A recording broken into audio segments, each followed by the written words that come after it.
অভিষেক বন্দ্যোপাধ্যায়ের পিএ সুমিত রায়ের বাড়িতে সিআইডি। নিউ আলিপুরে সুমিত রায়ের বাড়িতে সিআইডির প্রতিনিধি দল। শালবনের কেসে গ্রেপ্তারি পরোয়ানা সুমিত রায়ের বাড়িতে পৌঁছে গেলেন সিআইডি আধিকারিকরা। দেখুন আপনার মেয়ে কোথায়।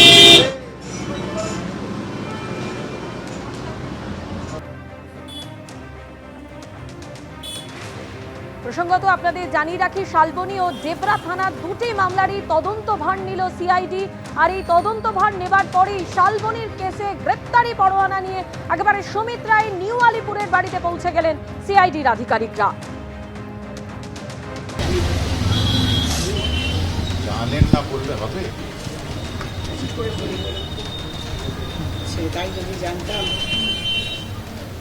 এ তো এখন আমরা তো ওয়ারেন্টটা আছে আমাদের কাছে।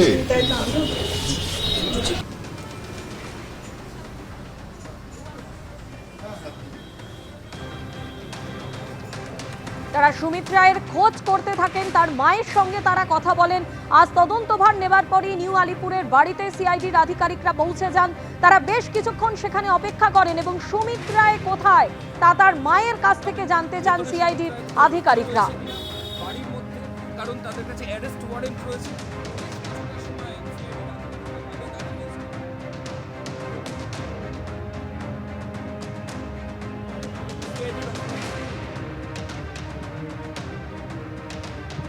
প্রায় 20 মিনিট সুমিত রায়ের বাড়িতে তল্লাশি অভিযানের পর এই মুহূর্তে সিআইডির যে টিম যারা ভেতরে গেছিলেন তারা বাইরে বেরোচ্ছেন।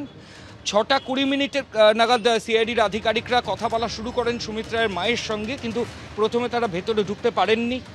সুমিত রায়ের পরিবারের সদস্যদের ছাড়া সিআইডি আধিকারিকদের ভেতরে ঢুকতে দিচ্ছিলেন না সুমিত রায়ের মা। বারবার সিআইডির আধিকারিকরা বলেন যে তারা শালবনী থানায় দায়ের হওয়া মামলা, যাতে অ্যারেস্ট ওয়ারেন্ট গ্রেফতারি পরোয়ানা রয়েছে অভিষেক বন্দ্যোপাধ্যায়ের আত্মসহায়ক সুমিত রায়ের এগেনস্টে, তার জন্য এই বাড়িতে তল্লাশি অভিযান করতে এসেছেন, যে বাড়িতে কোথাও লুকিয়ে রয়েছে সুমিত সেটা দেখার জন্য।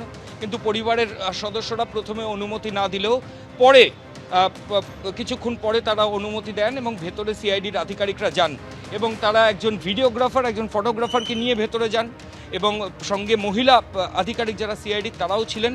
প্রায় 20 মিনিট সিআইডির আধিকারিকরা ভেতরে ছিলেন, এখনও তারা ভেতরে রয়েছেন, পরিবারের সদস্যদের সঙ্গে কথা বলছেন এবং কথা বলে তারা ভেতর থেকে বাইরের দিকে আসছেন। আমরা সেই ছবি দেখাচ্ছি।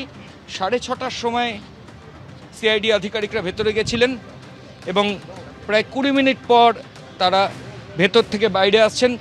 মহিলা আধিকারিকদের সঙ্গে নিয়ে সিআইডি আধিকারিকরা বাইরে আসছেন এবং সুমিত রায়ের মা তিনি দরজা বন্ধ করে দিলেন। সিআইডির আধিকারিকরা ভেতরে গ্রেফতারি পরোয়ানা ছিল শালবনী থানায় দায়ের হওয়া, সেই গ্রেফতারি পরোয়ানাতেই আজকে নিউ আলিপুরে সুমিত রায়ের যে বাড়ি সেখানে তারা তল্লাশি অভিযান করে এই মুহূর্তে বেরিয়ে এলেন। ক্যামেরা অতনু কুণ্ডুর সঙ্গে ময়ূক ঠাকুর চক্রবর্তী, এবিপি আনন্দ, কলকাতা। শীতেশ প্রামাণিকের পর পুলিশের জালে টুলু মণ্ডলের আরেক ম্যানেজার। মোহাম্মদ বাজার থেকে গ্রেপ্তার টুলু মণ্ডলের আরেক ম্যানেজার নইমুদ্দিন মণ্ডল। নাজিবউদ্দিনের ক্রিমিনাল সিন্ডিকেটের দায়িত্বে ছিলেন ধৃত নইমুদ্দিন, দাবি পুলিশের। গতকালই গ্রেপ্তার হয় টুলুর ম্যানেজার শীতেশ প্রামাণিক। গতকালই উদ্ধার দুর্নীতির ডায়েরি। কবে কত দুর্নীতির ভাগের টাকা গিয়েছে উল্লেখ রয়েছে এই ডায়েরিতে। বেপাত্তা টুলু মণ্ডল, স্ক্যানারে বীরভূমের সরকারি আধিকারিকরাও। আর এই শীতেশ প্রামাণিকের পর পুলিশের জালে টুলু মণ্ডলের আরেক ম্যানেজার মোহাম্মদ বাজার থেকে গ্রেপ্তার করা হয়েছে টুলু মণ্ডলের আরেক ম্যানেজার নইমুদ্দিন মণ্ডলকে। নাজিমউদ্দিনের ক্রিমিনাল সিন্ডিকেটের দায়িত্বে ছিলেন ধৃত নইমুদ্দিন, দাবি পুলিশ সূত্রে। টেলিফোনে আমাদের প্রতিনিধি পার্থ প্রতিম ঘোষ আমাদের সঙ্গে রয়েছেন। পার্থ, টুলু মণ্ডলের আরেক ম্যানেজার যে তারই একেবারে ক্রিমিনাল সিন্ডিকেটের দায়িত্বে ছিলেন, তাকে পুলিশ গ্রেপ্তার করেছে এবং সেই সঙ্গে দুর্নীতির এক ডায়েরিও উদ্ধার হয়েছে। সেখানে বিস্তারিত অনেক কিছু, অনেক উল্লেখযোগ্য তথ্য সেই ডায়েরি থেকে উঠে এসেছে বলে তদন্তকারীরা জানাচ্ছেন। কি জানতে পারছো? দেখো, নইমুদ্দিন মণ্ডল যাকে হচ্ছে আজকে বিকেলবেলা মোহাম্মদবাজার থানার পুলিশ গ্রেপ্তার করেছে এবং যে এসআইটি গঠন করা হয়েছে এই মামলার স্পেশাল ইনভেস্টিগেশন টিম, সেই ইনভেস্টিগেশন টিমের হাতে গ্রেপ্তার এই নইমুদ্দিন মণ্ডল। পুলিশের তো খবর, নইমুদ্দিন মণ্ডল সে হচ্ছে টুলু মণ্ডলের অন্যতম একজন ম্যানেজার। শুধু ম্যানেজারও নেওয়া, একেবারে টুলু মণ্ডলের এই যে অপরাধ সিন্ডিকেট যেটা চলতো, সেই অপরাধ সিন্ডিকেটের অন্যতম হচ্ছে পার্টনার এবং অপরাধ সিন্ডিকেটের হচ্ছে অন্য এই অর্গানাইজরা যেভাবে গোটা বিষয় দেখভালের দায়িত্ব ছিল নইমুদ্দিন মণ্ডল। তার সম্পর্কে বিস্তারিত তথ্য পুলিশের হাতে উঠে আসে এবং এই নইমুদ্দিন মণ্ডল যে হচ্ছে এর আগে গ্রেপ্তার হয়েছে মিনার মণ্ডল সম্পর্কে তার আত্মীয় এবং এই নইমুদ্দিন মণ্ডলের দায়িত্বে অনেকগুলো বিষয় ছিল বলে পুলিশ সূত্রে জানতে পারছি আমরা সেটা। এবং ইতিমধ্যে তুমি জানো যে গতকালকে শীতেশ প্রামাণিক নামে এক ম্যানেজারকে গ্রেপ্তার করার পর তাকে আদালতে পেশ করার সময় বিস্ফোরক দাবি করেছিল সরকারি আইনজীবী যে একাধিক সরকারি আধিকারিকের নাম পাওয়া গেছে তার কাছ থেকে পাওয়া একটা ডায়েরির উপর ভিত্তি করে, এবং সেই ডায়েরিতে দেখা যাচ্ছিল যে সরকারি আধিকারিকদের কাছে কার কাছে কবে কত টাকা পাঠানো হয়েছিল, অর্থাৎ এই যে দুর্নীতির যে টাকা সেই তথ্যও কিন্তু সেখানে লেখা ছিল।